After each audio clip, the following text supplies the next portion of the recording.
আপনারা যখন এখানে সমবেত হয়েছেন, ঠিক সেই সময় আমি কিছু শঙ্কার কথা বলবো। বাংলার আকাশে, বাংলাদেশকে নিয়ে বাংলার আকাশে এখন দুর্যোগের ঘন ঘটা। বাংলাদেশকে নিয়ে বিদেশে বসে ষড়যন্ত্রের ঘন ঘটা। প্রিয় ঝিনাইদহবাসী, গত জুলাই আগস্টে হাসিনা নির্দেশ দিয়েছিলেন এই শিক্ষার্থীদের উপরে তোমরা লেথাল বুলেট দিয়ে পাখির মতো করে ভোগ ঝাঁঝরা করে দাও। হাসিনা এখন গন কেস, আওয়ামী লীগের চ্যাপ্টার ক্লোজ। আওয়ামী লীগ এমন ভাবে পালিয়েছে, আওয়ামী লীগের পতিত প্রেতাত্মারা ভারতে বসে, লন্ডনে বসে বাংলাদেশের বিরুদ্ধে যতই বিষোদ্ধার করুক, Awami League will never come back. প্রিয় ঝিনাইদহবাসী, কিন্তু আমাদের শঙ্কার জায়গাটা, আওয়ামী লীগকে যারা আশ্রয় দিচ্ছে, হাসিনাকে যারা প্রশ্রয় দিচ্ছে, এই মধ্য এশিয়ায় যারা অস্থিতিশীল পরিবেশ তৈরি করছে, ভারত হচ্ছে আমাদের শঙ্কার জায়গা। এই মধ্য এশিয়ায় অস্থিতিশীল পরিবেশ তৈরি করছে ভারত। প্রিয় ঝিনাইদহবাসী, ভারত ইতিমধ্যে safe house of the terrorist হিসেবে পরিচিত হচ্ছে। হাসিনা একটা টেররিস্ট, ছাত্রলীগ হচ্ছে টেররিস্ট। সুতরাং তাদেরকে যারা আশ্রয় দিবে তারা হচ্ছে safe house of the terrorist. গুজরাটের কসাইমুদ্দিন, আপনি যদি সেফ হাউস না হয়ে থাকেন টেররিস্টদের, তাহলে শেখ হাসিনাকে বাংলাদেশে পুশিং করুন। আমরা বাংলাদেশের জনগণ তাকে বিচারে ঝুলিয়ে মৃত্যুদণ্ড কার্যকর করা পর্যন্ত অপেক্ষা করব। প্রিয় ঝিনাইদহবাসী, আমাদের পরবর্তী যে যুদ্ধটা, সেটা হচ্ছে বাংলাদেশ বিনির্মাণের যুদ্ধ।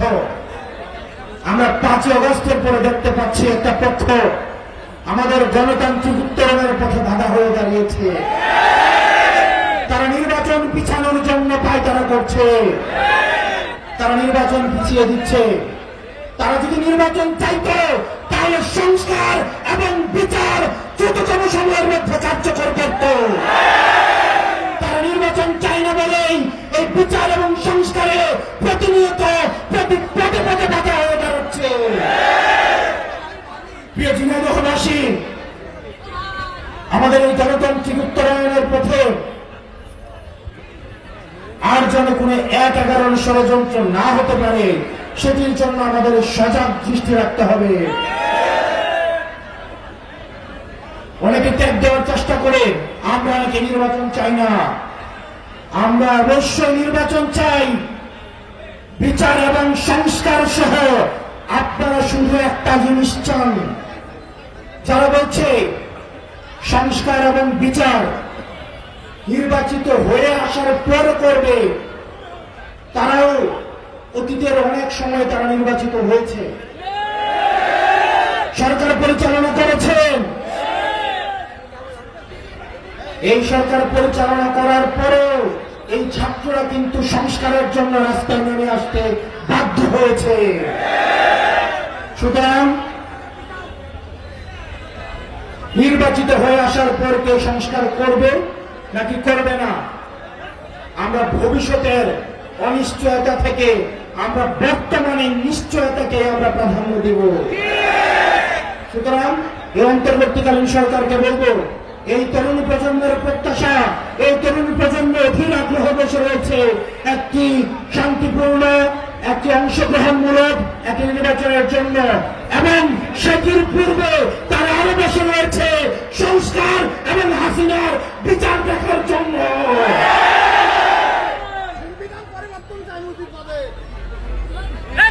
প্রিয় ঝিনাইদহবাসী,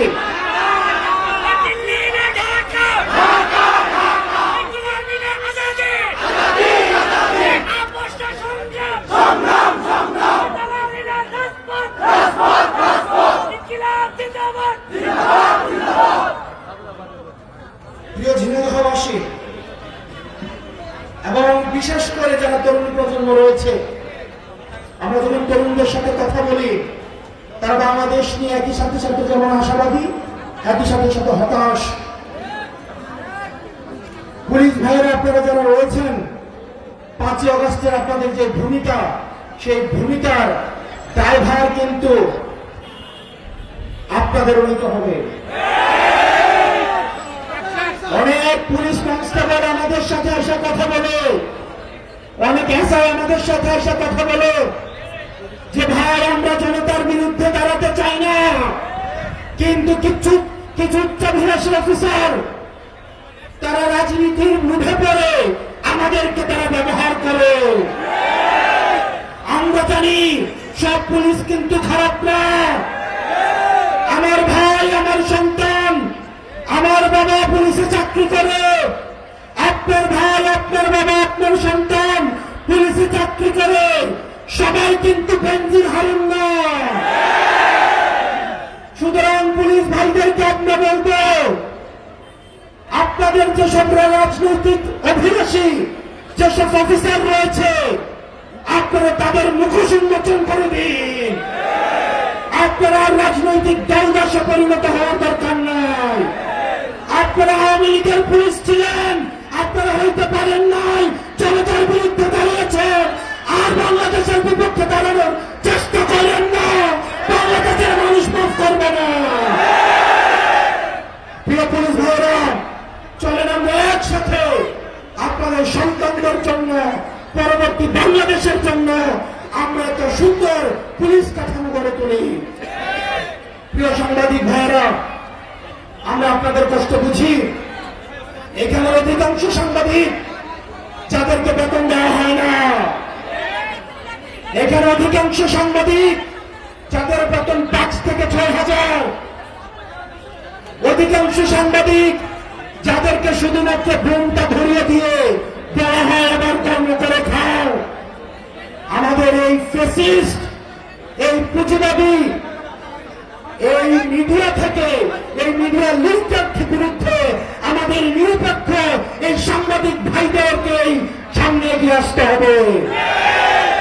প্রিয় সাংবাদিক ভাইয়েরা, আপনারা আপনার অধিকারের পক্ষে কথা বলেন, আমরা আপনার অধিকারের পক্ষে কথা বলছি, আমরা আপনার মুক্তির কথা বলছি, আমরা আপনার ন্যায্যতার কথা বলছি, আমরা আপনার স্বাধীনতার কথা বলছি। প্রিয় সাংবাদিক ভাইয়েরা, আপনারা নিজেদেরকে আর ব্যবহার হতে দিয়েন না। কোন সরকার যেন আর আপনাদেরকে নিয়ন্ত্রণ করতে না পারে, আপনার কর্মদাতা প্রতিষ্ঠান যেন আপনাকে আর নিয়ন্ত্রণ করতে না পারে। আপনারা এখন কর্মের জন্য, চাকরির জন্য যেভাবে চুপ হয়ে গিয়েছেন, আপনারা যেন স্বাধীনভাবে আপনারা মতামত প্রকাশ করতে পারেন, আপনাদের ন্যায্য বেতন যেন, ন্যায্য মজুরিটা যেন আপনারা পান, সেজন্য আপনাদেরকে কথা বলতে হবে। প্রিয় প্রশাসনীয় ভাইয়েরা, এই বাংলাদেশটা আপনাদের, এই বাংলাদেশ আপনার সন্তানদের। সব প্রশাসনের অফিসার খারাপ নয়, সব প্রশাসনের অফিসার মতিউর নয়। 12 লাখ টাকা দিয়ে ছাগল কেনার ক্ষমতা সব প্রশাসনের কর্মকর্তার নাই। আমাদের প্রশাসনে এমন মানুষ আছে, মাস গেলে যাদের পকেটের টাকা দিয়ে বাজার হয় না। প্রশাসনের ভাইদের বলব, যেই সন্তানরা রাস্তায় এসে রক্ত দিয়েছে, আপনারা তাদের রক্তের মর্যাদাটা দেন। আমরা চলেন সবাই মিলে বাংলাদেশ পন্থী একটা প্রশাসন গঠন করি, যেটি শুধুমাত্র বাংলাদেশের পক্ষে কাজ করবে। প্রিয় ঝিনাইদহবাসী, আপনাদের সন্তান ফ্যাসিবাদী হাসিনার বিপক্ষে সব সময় লড়াই করে আসা আপনাদের সন্তান তারেক রেজা। আপনারা তারেক রেজাকে চিনেন? আমরা তারেক রেজাকে আপনাদের হাতে তুলে দিয়ে যাচ্ছি। আপনারা তারেক রেজার হাতকে শক্তিশালী করবেন। তারেক রেজার হাতকে শক্তিশালী করার মধ্য দিয়ে ঝিনাইদহের মাটিতে এনসিপির ভূমিকাকে আপনারা শক্তিশালী করবেন। প্রিয় তরুণ প্রজন্ম, আমরা আর দুর্নীতি চাই না, আমরা আর চাঁদাবাজি চাই না, আমরা লুটপাটের রাজত্ব চাই না। আমরা চাই আমাদের এই বাংলাদেশটা সুখী সমৃদ্ধ একটা বাংলাদেশ গড়ে উঠুক। সেজন্য আমাদের এই লড়াইয়ে আপনারা সবাই আমাদের হাতকে শক্তিশালী করবেন। ইনকিলাব ইনকিলাব ইনকিলাব ইনকিলাব, এনসিপি এনসিপি। আসসালামু আলাইকুম ওয়া রাহমাতুল্লাহি ওয়া বারাকাতুহু। এনসিপির সংগ্রামী আহ্বায়ক জনাব নাহিদ ইসলাম।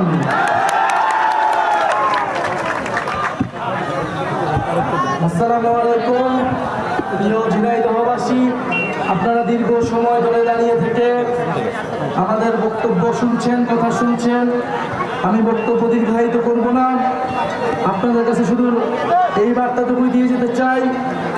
দেশ গড়তে জুলাই পদযাত্রায় আমরা ঝিনাইদহে এসেছি, আপনাদের কাছ থেকে আমরা অভূতপূর্ব সাড়া পেয়েছি। এটা আমাদেরকে অনুপ্রাণিত করছে। বাংলাদেশের সারা দেশের মানুষজন দেখছে ঝিনাইদহে এনসিপির সাড়া কতটা পড়েছে। 5ই আগস্টের পর থেকে, গণ অভ্যুত্থানের পর থেকে এমন হেন কোনো চেষ্টা করা হয় নাই এই অভ্যুত্থানকে নস্যাৎ করতে, এই অভ্যুত্থানকে ভিন্নভাবে ব্যাখ্যা করতে, এই অভ্যুত্থানের নেতৃত্বকে দুর্বল করে দিতে। মিডিয়া থেকে শুরু করে সোশ্যাল মিডিয়ায় নানা ধরনের প্রোপাগান্ডা এবং প্রচারণা চালানো হয়েছিল, কিন্তু তারপরও আমরা জুলাই পদযাত্রায় সারা দেশের মানুষের কাছ থেকে, সাধারণ মানুষের কাছ থেকে অভূতপূর্ব সাড়া পাচ্ছি। ঝিনাইদহ এটা আবারও প্রমাণ করলো। প্রিয় ঝিনাইদহবাসী, এই ঝিনাইদহের মাটিতে এসেই আমরা ঝিনাইদহের শহীদ সাব্বির, শহীদ রাকিব এবং শহীদ সুভাষিসকে শ্রদ্ধার সাথে স্মরণ করছি, যারা এই জুলাই গণ অভ্যুত্থানে অংশগ্রহণ করে দেশের জন্য জীবন দিয়েছিল। আমরা স্মরণ করছি ঝিনাইদহে যারা আহত যোদ্ধা রয়েছেন, যারা গাজী হয়েছেন এই গণ অভ্যুত্থানে। এটি কেবল গণ অভ্যুত্থান ছিল না, ছিল এক যুদ্ধক্ষেত্র। প্রিয় ঝিনাইদহবাসী, আমরা দেশের সংস্কার, বিচার, নতুন সংবিধানের দাবিতে নেমেছি। জুলাই ঘোষণাপত্রের কথা বলছি, যেই জুলাই ঘোষণাপত্রে জুলাই অভ্যুত্থানের প্রেক্ষাপট, শহীদদের মর্যাদা, জুলাই গণ অভ্যুত্থানের আকাঙ্ক্ষা, আহতদের নিরাপত্তা, শহীদ পরিবারদের নিরাপত্তার কথা বলবে। ইনশাল্লাহ আপনাদের সাথে ঐক্যবদ্ধভাবে আমরা সেই জুলাই ঘোষণাপত্র আদায় করব। আরেকটি কথা বলে শেষ করতে চাই যে এই ঝিনাইদহ আমরা সীমান্ত হত্যার কথা শুনি। আমরা কিছুক্ষণ আগে চুয়াডাঙ্গা থেকে এসেছি, সেখানে এক কৃষককে তুলে নিয়ে গিয়ে নির্মমভাবে অত্যাচার করে হত্যা করা হয়েছে এবং 1 সপ্তাহ পরে তার লাশ ফেরত দিয়েছে। বাংলাদেশে 2000 সালের পর থেকে এই গত 25 বছরে 1200-এর অধিক মানুষকে সীমান্তে হত্যা করা হয়েছে এবং এই সীমান্তে হত্যা করেছে এই বিএসএফ, যেটি আর সীমান্ত রক্ষা বাহিনী না, সেটি একটি খুনি বাহিনীতে পরিণত হয়েছে। এই বিএসএফকে বলা হয় ট্রিগার হ্যাপি, যে সে ট্রিগার টিপতে চায়, সে খুন করতে চায়, খুন করাই তার নেশা। ফলে যদি সীমান্ত হত্যা না থামানো হয়, এই বিএসএফ বাহিনীর বিরুদ্ধে আমাদেরকে দাঁড়াতে হবে। এই বিএসএফ বাহিনী একটি মানবাধিকার বিরোধী সংগঠন। ফলে অবিলম্বে ভারত সরকারকে বলবো, সীমান্ত রক্ষা বাহিনীর মনস্তত্ত্ব পরিবর্তন করুন, বাংলাদেশের মানুষের সাথে মর্যাদার সাথে আচরণ করুন। আমরা আর সীমান্ত হত্যা মেনে নেব না। আমরা ঝিনাইদহবাসী যারা এখানে এনসিপির জন্য কাজ করছেন, আপনাদের সন্তান তারেক রেজা রয়েছেন, যিনি 17ই জুলাই ঢাকা বিশ্ববিদ্যালয়ে পুলিশ, বিজিবি, র্যাব দিয়ে ঘেরাও করা অবস্থায় যিনি গায়েবানা জানাজা পড়িয়েছিলেন। এই যারা শহীদ হয়েছিলেন 6 জন, সেই 6 জন শহীদের প্রথম গায়েবানা জানাজা ঢাকায় পড়িয়েছিলেন আপনাদের সন্তান তারেক রেজা। যেই গায়েবানা জানাজা, যেই কফিন মিছিলে পুলিশ, র্যাব, বিজিবি আক্রমণ করেছিল, আপনাদের সেই সন্তান ঝিনাইদহের জন্য কাজ করতে চায়।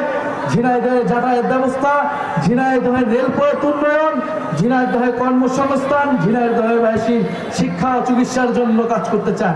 আপনারা সবাই মিলে এনসিপির সাথে থাকুন, ইনশাল্লাহ এনসিপি আপনাদের অধিকারের পক্ষে কাজ করবে। আজকে বিদায় নিচ্ছি, ইনশাল্লাহ আবারও দেখা হবে, বিজয়ী দেখা হবে। ইনশাল্লাহ জাতীয় নাগরিক পার্টি এবং ছাত্র তরুণ জনতা যেই লক্ষ্যে নেমেছে সেই লক্ষ্য আদায় হবে। আসসালামু আলাইকুম।